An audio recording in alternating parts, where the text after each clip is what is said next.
Our top story right here tonight. We are learning more this evening about the fatal shooting that killed a New Albany mother of three. And hello, everybody. I'm Doug Proffitt. In new court documents, investigators accuse Caitlin Lee's ex-boyfriend Joshua Thompson of shooting and killing the 25-year-old on Saturday. WHAS11 Night Team's Alex Dieterer and photojournalist Elijah McKenzie have the details and resources for survivors of domestic violence. New court documents shed more light on the moments that led up to the death of New Albany 25-year-old mother of three, Caitlin Lee.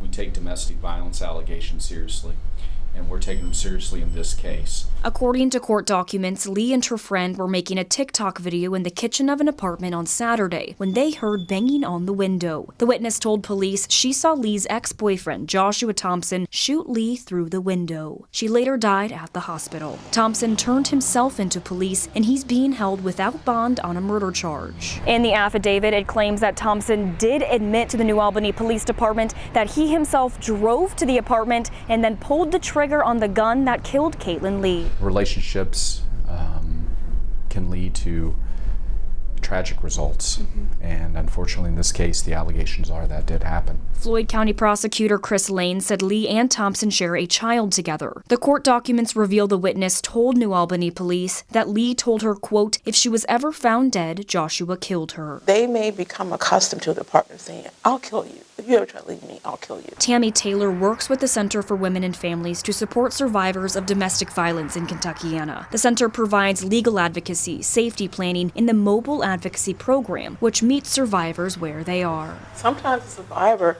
may not feel comfortable, or they may not feel they can come to us safely. They may not feel they can place a phone call safely, but they can say, I'm going to the grocery store. And we can meet them at the grocery store. According to the CDC, 1 in 4 women experiences physical violence by their partner. They are not to blame what has happened in the relationship.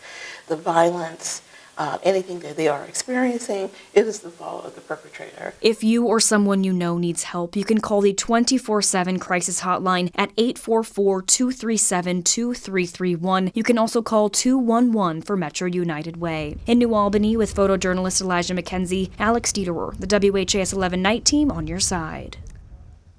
Lee's family also started a GoFundMe account to help cover costs of her funeral and burial. You can find it under the links story on WHAS11.com. Right here tonight, we have a tragic update to the massive shutdown on I-64 westbound in far eastern Jefferson County late today.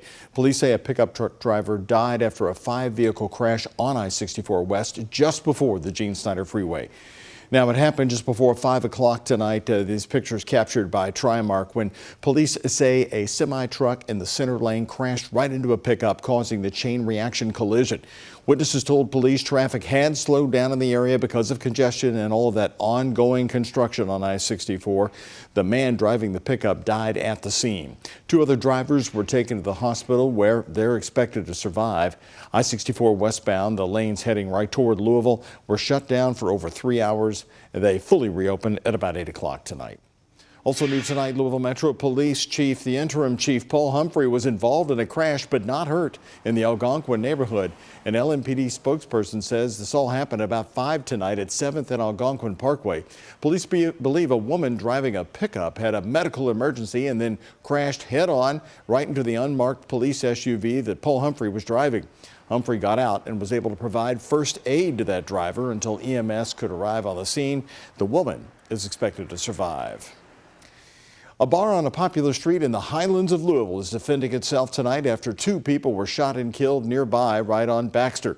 A 3rd person was also hurt in the shooting early Sunday morning.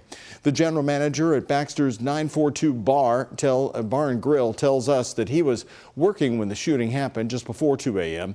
He says that they've given hours worth of their surveillance footage over to police, who are still trying to piece together exactly what happened. He says they don't condone violence and believe some people are blaming them solely because they're a club. When you get a horde of people in anywhere, it's been proven all over the country. Things are going to happen, or it's just a high possibility. But we don't try to do that. That's why we say we keep our line this way. We try to keep the sidewalk clear. Currently, Metro Police and the Alcoholic Beverage Control Unit are investigating. Anyone who can help detectives should call the anonymous tip line 574-LMPD. Well, 2 Louisville bars have now raised their minimum age to get inside, although one tells us this was a long time coming. Dean Muldrow, the co-owner of Groove Sports Bar and Lounge downtown, says he wants to make sure their patrons feel safe at his bar. Now, people must be at least 30 years old to stay past 9 o'clock on Friday and Saturday nights. Most of our weekend patrons are 30 and older anyway, or the older crowd. So we cater to that environment. We cater to that environment. So this just underscores that 30 and up crowd, the older crowd, more mature crowd with live, consistent entertainment. So we're just trying to make sure we maintain that vibe, that demographic. Also at the same time, Joe's Palm Room in the Russell neighborhood will also now cater exclusively to people 30 years or older, and that's at all times for Joe's Palm Room. We've got another great night, summer night here in August across Kentuckiana with lower humidity, and our chief meteorologist Ben Pine is going to walk us through the next few hours. Hey, Ben. Yeah, there you go, Doug. We do have some clouds around, a couple sprinkles hit my windshield. You can see just a little bit of that green here on Max HD radar and satellite, but most areas are going to be dry for tonight. It's going to be a comfy start tomorrow morning in the mid 60s, so feeling good out the door. Upper 70s, more low humidity for tomorrow, just a tad bit warmer with a high up to 85 degrees. Now, it's still a little ways out, but we do have increasing chances of showers and thunderstorms later on in the work week. I'll show you when our next weather impact alert day will be coming up in our full forecast. Very good. Thank you, Ben. JCPS making progress on now the 3rd day of school, dropping off all bus riders by, look at your screen, 6:10 tonight. That was the final drop off tonight. Now that's 20 minutes earlier than Friday and a 50-minute improvement from the first day of school last Thursday. But with fewer bus riders this year, as you know, families say they're now seeing those longer car lines at some schools. WHAS 1119's Taylor Woods and photojournalist Levi Hammer checked in with a crossing guard and neighbors tonight to see if it has gotten any better since day one. What'd you find, Taylor? Well, Doug, the flow of car rider lines keeps improving for most JCPS schools. The crossing guard at No Middle School tells me he's impressed by the clear time today compared to the first day of school, while some neighbors near Audubon Elementary are still worried about traffic. The car rider line at No Middle School has picked up its pace over the last 3 days, clearing in just 20 minutes compared to the bumper-to-bumper traffic on the first day of school.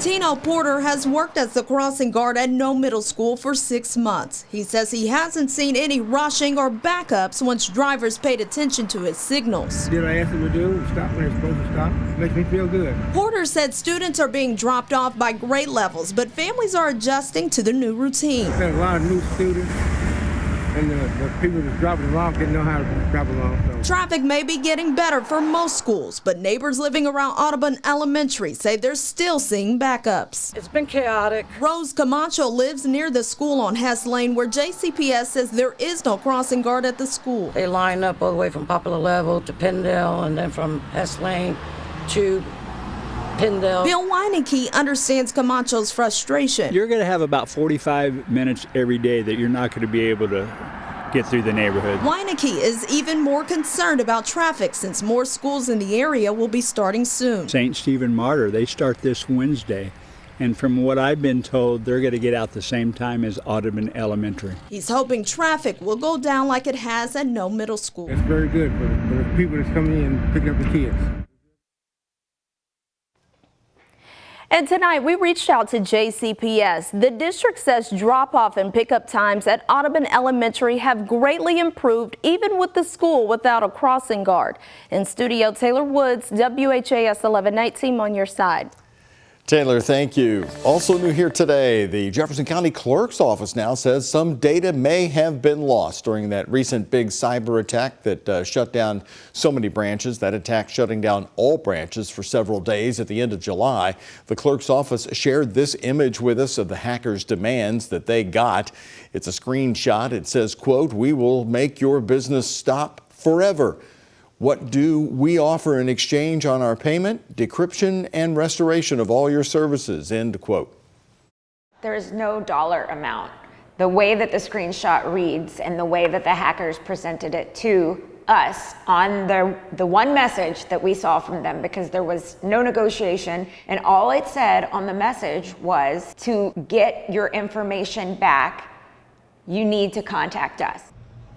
So with that, the clerk's office has insisted from the beginning they never paid any ransom money, and they say they will not contact the hackers because they've been advised it could provoke another future attack. They hope to have more information on what data was compromised once a forensic analysis is complete. All new on the WHAS11 night team, a task force created to help Salem, Indiana fix its water system is divided on how to move forward. Take a look. This is what led to the task force. This brown water that was coming out of the taps last year. Our Focus Team reporter Travis Breeze is in Salem tonight, sharing what's causing the divide and what could come next. The water is clear coming out of the taps in Salem, Indiana, no longer a murky brown. I think that issue was discovered and it was taken care of. The brown water frustrated people for about 2 months last year. The WHAS11 Focus Team did a series of reports. So how did they fix it? A full flush of the system in November has meant clear water ever since. In February, the Salem City Council vetoed a plan to borrow $3.3 million to replace 10,000 feet of line south of Main Street. Councilman Roger Pennington felt they could not go further into debt. This isn't a finger-pointing event. We're not looking for somebody to blame. We strictly follow the facts and the data. But now residents who sit on a special task force are worried the 80-year-old pipes will show their age once again. You could say, well, let's kick it down the road one more time, but one has to question the logic.